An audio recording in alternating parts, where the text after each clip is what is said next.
Principal Deputy Chief Monitor, Mr. Alexander Hug.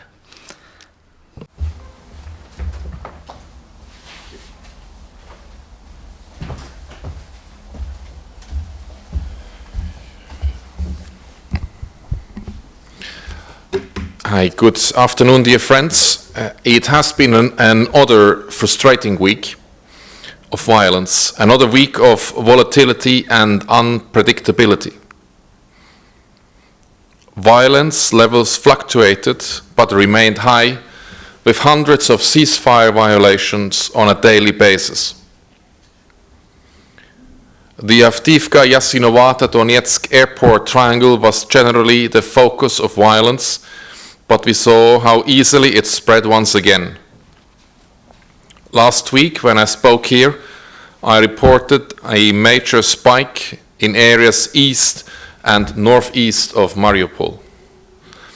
Last weekend, it spread to areas west and northwest of Horlivka and in and around Svetlodarsk and Debaltseve, and all along the road connecting the two towns. Our monitors on Friday night in government-controlled Svetlodarsk heard over 90 explosions and almost the same number the following night. Their colleagues in nearby so-called DPR-controlled Horlivka on Saturday night heard 120 explosions. Of particular concern has been the use of multiple launch rocket systems, whose lack of precision makes it impossible to exclude that civilians or their property are hit.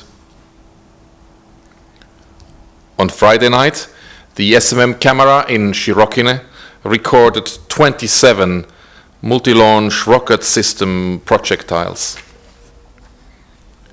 Dear friends, there are many proposed ways to stop this madness. They are outlined in the agreed Minsk Accords: ceasefire, withdrawal of weapons, and political measures. None has been fully implemented. Disengagement is now also in the toolkit. The Joint Center for Control and Coordination just needs to learn how to use it. At the minimum, disengagement requires coordination and channels of communication within the Joint Center for Control and Coordination.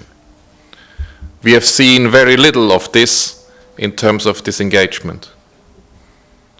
But last week, we did see plenty of evidence that the Joint Center for Control and Coordination can coordinate and communicate.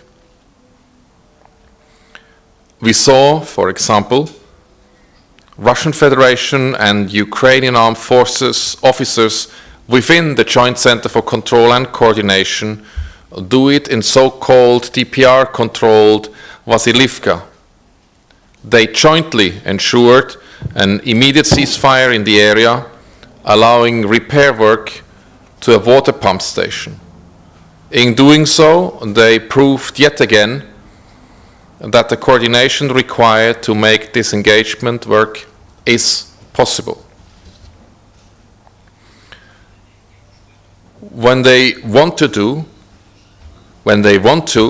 the Joint Center for Control and Coordination can operate effectively and work jointly to control the situation on the ground. Dear friends, the fact that cooperation is needed was evident all across Donbass. The long-suffering civilian population expects nothing less. The Joint Center for Control and Coordination must cooperate and coordinate for the sake of the elderly man our monitors met in a hospital in Donetsk city. One of them had a wound from small arms fire sustained in DPR-controlled Staromikhailivka, and this could have been avoided if this violence had been stopped.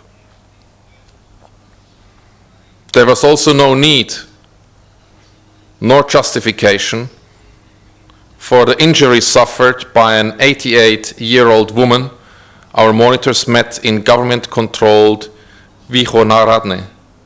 She had been injured by shrapnel that pierced a window as she slept in her home.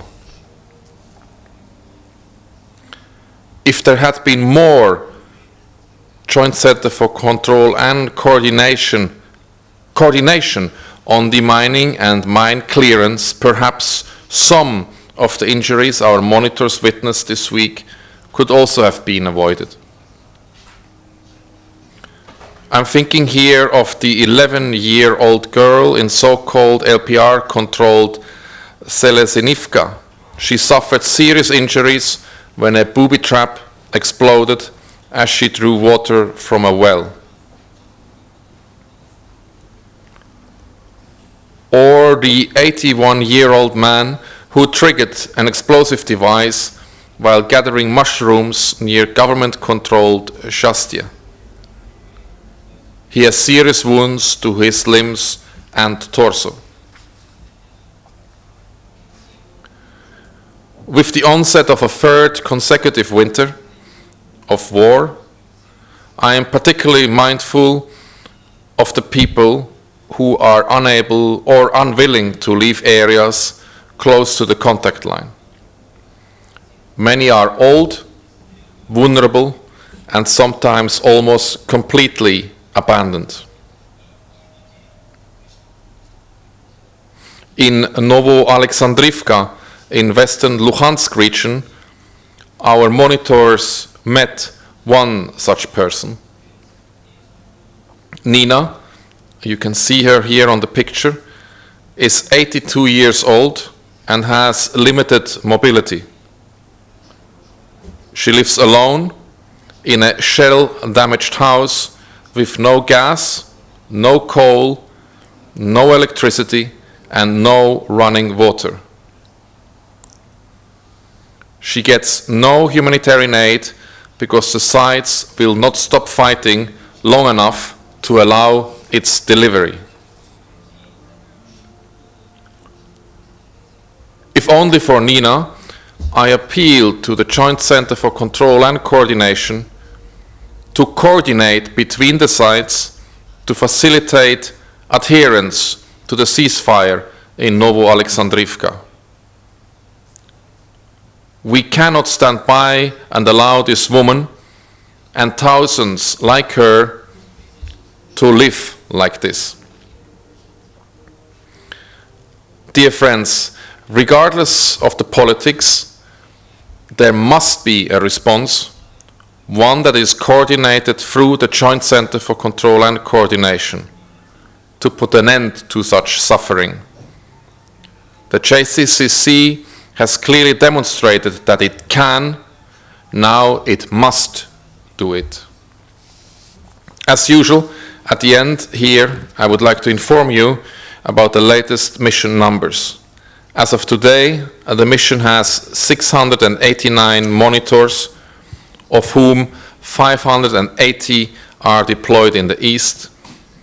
In addition, there are 320 Ukrainian colleagues and 92 other international staff working for the OSCE Special Monitoring Mission.